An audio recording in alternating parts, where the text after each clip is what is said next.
Fill in the blanks given below. She dash going to the market when it started raining. A is, B was, C are, D were.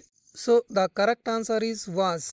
She was going to the market when it started raining. ఈ వాక్యంలో she అనేది ఏకవచనం. ఇది గతంలో జరిగిన చర్య గురించి మనకి తెలియజేస్తుంది. వెన్ ఇట్ స్టార్టెడ్ రైనింగ్ అంటే వర్షం మొదలయ్యే సమయంలో. కాబట్టి పాస్ట్ కంటిన్యూస్ టెన్స్ అవసరం. సరైన వాక్యం she was going to the market when it started raining. Next question is he has been working here dash 5 years. Options A for, B since, C from, D at.